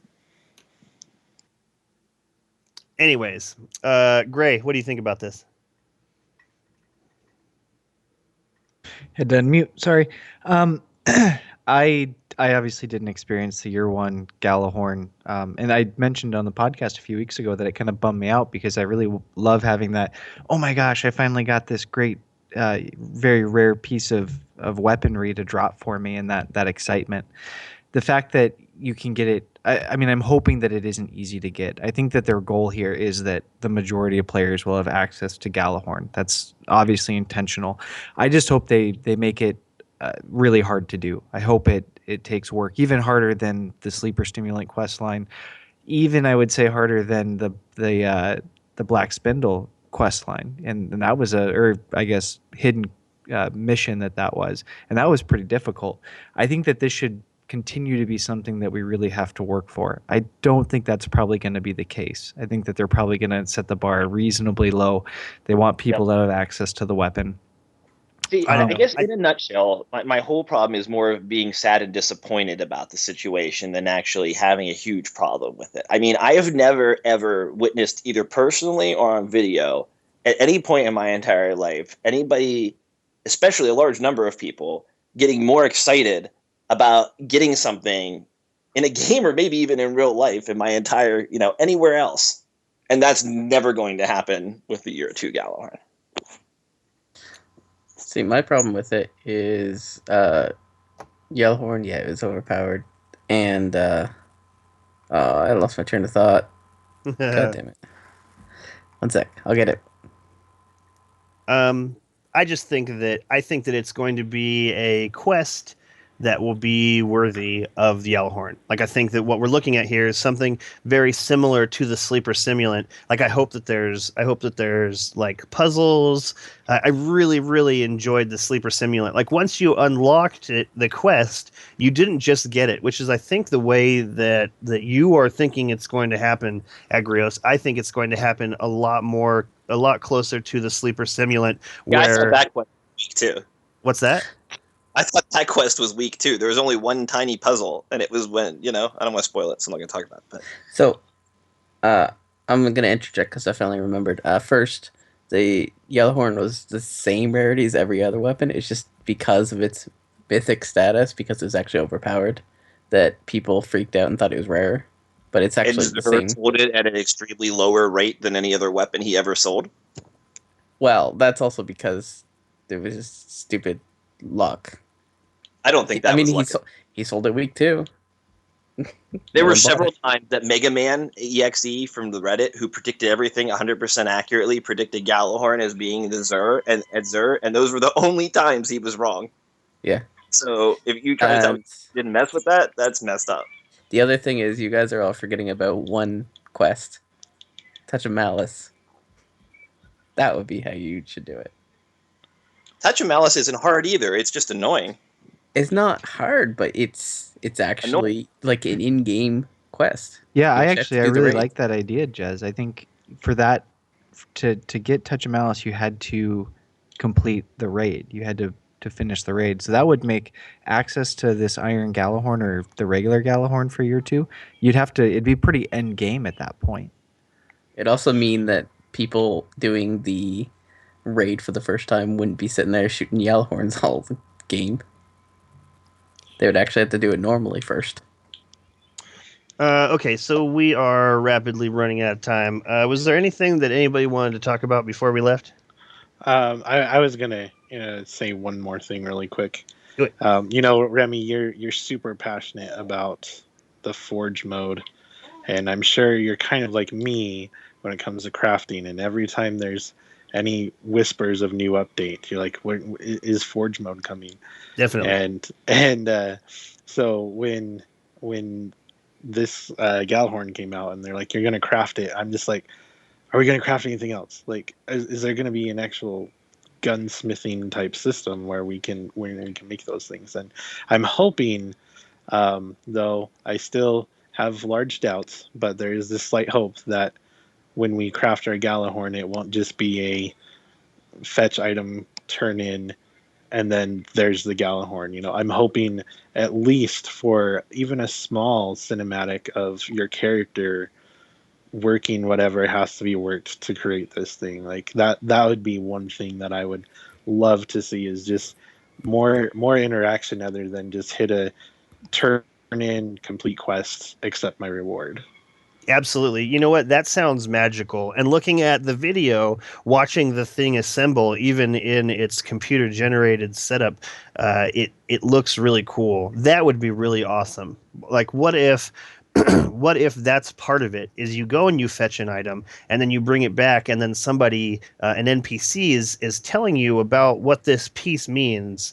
Because I think that they said that you construct it from Guardians of like pieces of armor from past Guardians. So yeah, I'm armor guessing from past we're taking Guardians. it from the old Iron Lords. We Right. find Yeah, that's what Yellowhorn was originally. The lore of it was that it was constructed with armor from the what was it the Battle of Six Fronts? The crest of the Alpha Lupi, like both pieces, the Titan chest piece and the Hunter chest piece. The Hunter chest piece is that wolf piece on the front that's right at the top of the Yellowhorn, and then you can see on the side of it, you can see like part of the Titans thing. Like that's awesome. I actually had left an Easter egg in one of my Dear Bungie videos that pointed to that's what I thought it was. That's how I thought you did it. Man, I need to go back and look at that again. But you know what? We are out of time. So, shout outs, starting with Gray. It's nice going first because it's the second year and or the end of the second year, start of the third year. My shout out is going to go to you guys this week. All the work that you put in building this show and putting in all the time to make all these episodes, and I'm really happy to be a part of it. But my shout out certainly goes to you and everything that came before me that made the show what it is. Excellent. Andy, you are welcome. Sharks. On that year 2 anniversary, my shout out goes to K-Dub for getting me into this clan, telling me I should join it. Thank you, K-Dub, my buddy. For reals, K-Dub is instrumental in Guardian 1, without a doubt. Agrios. My shout out goes to our fans. All of our fans, in particular our fans who show up here and support us live. You know, you're a great inspiration, and I love having your support here. And then, you know, everybody else who listens to us throughout the week, all the Guardians that wander up to me in game and let me know that they know who Guardian 1 is. That you know, I love all that stuff. I you know, if nobody in the world listen to me, I'd still sit here and talk. So it thrills me that people actually do listen to me talk occasionally. funny data point. That's exactly why this show came about. Because I enjoy talking, even if no one's listening, and yeah, I'm also thankful for the people that do. Jez. Shout out to Bestet. Thank you for being an inspiration for Kitty Armor everywhere. Crimson Warlock.